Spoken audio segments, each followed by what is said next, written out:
So, good morning guys. Meron tayo walk-in client ngayon, hindi sa atin yung unit. So, nabili lang nila parang last week. Ang problema is, ano to, 2019 Ford EcoSport, new look yan guys. Sa top of the line, titanium EcoBoost. Problema is blow by yung engine. And, wala na. Hindi na makita, nowhere to be found yung seller. So, kaki-check lang namin, lakas usok. So, ayun. Sir, check na. I-compare natin yung ano sir, yung sa engine nito versus doon sir. Na hindi siya normal talaga. So, check ko lang to sir ha. Buksan ko lang to sir. Para makita niyo. Kumbaga for comparison lang din naman sir.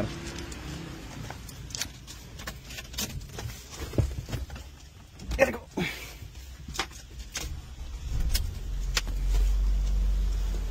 Mas maganda pa tuloy yung bigan. Yes sir. Ano natin siya? Eh, pagtitin mo, normal eh, no? Ulo mo, Sep, ha?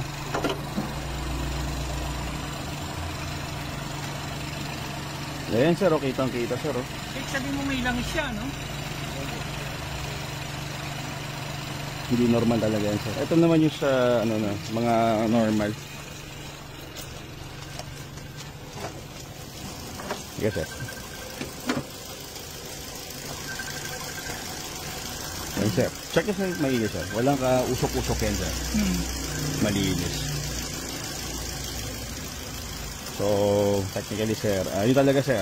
May problem talaga yung nabilin yung unit sir. Iba yung engine mo sir, ano? Oh, iba na to sir. Kumbaga ano to, ibang generation kaya iba na rin yung look niyan sir. Sa top of the line.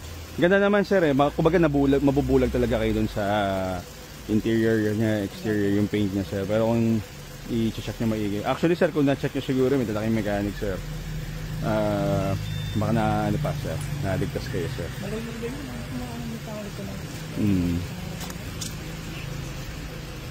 So office muna tayo sir, para at least makapag ano, habang inaantay natin yung ano, yung mag-check talaga. May kape rin doon, medyo madumili yung officer ha, hindi pa dumadating yung maglilinis.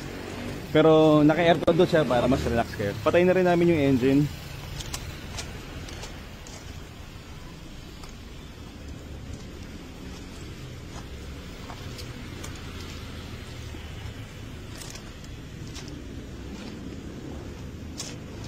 Iyan muna namin sir ha, para lumamig yung ano, para sumingaw lang para lumamig yung engine saglit. Habang inaantay natin. Pasok na kayo doon sir ha, nakabukas na ba na yung aircon doon sir? Okay na yun. Yan, sayang. So yun, blow by engine, confirm, kitang kita naman doon si dipstick, napakalakas ng usok. Nabili lang nila sir, from Batangas pa yata sila sir, din nakita nila sa Binangonan. Medyo nakakabulag yung presyo, sobrang baba. Then ayun na nga, may palaman. Ganda ng pintura. Interior, exterior, sinilip namin kayo lang, ganda. Talaga mabubulag ka. Meron kong nagdala lang sila sir na mechanic sana, hindi ano. Oh, ganda talaga sir. Saka 2019 sir eh. Anong mileage na to sir? Parang 70,000 no? Actually sir, sa mga ganun, pwede ba yun sir? Hindi pa dapat gano'n yan sir, pero depende kasi yan sir sa gumamit din syempre sir. So, yun, tignan na lang natin sir kung yung pwede namin gawin sir. I-check na rin namin. Although nascan naman ni Joseph kanina, yun, hindi naman tampered yung mileage. Shinik na rin naman namin sir. Tugma naman. Problema lang is yung engine itself, blow by talaga sir. Makita nyo naman sir yung puti.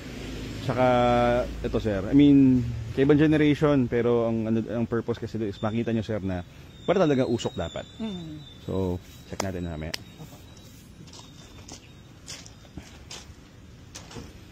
So, yun na nga guys. Yun na lagi namin sinasabi. Mag-ingat kayo if ever sa marketplace.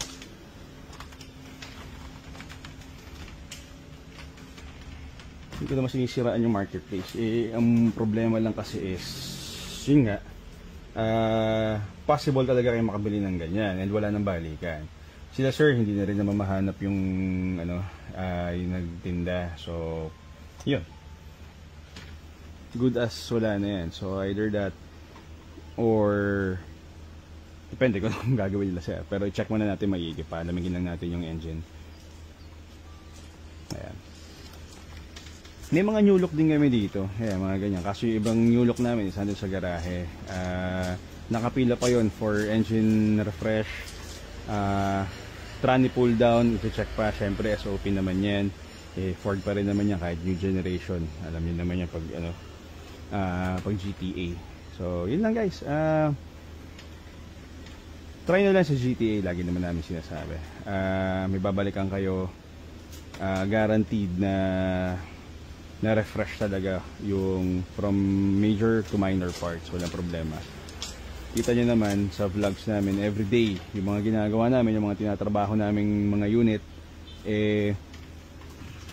garantisado talaga na quality. So white. Yun lang. Good morning sa inyo guys, and abangan sa mga updates for today. Thank you, thank you, thank you.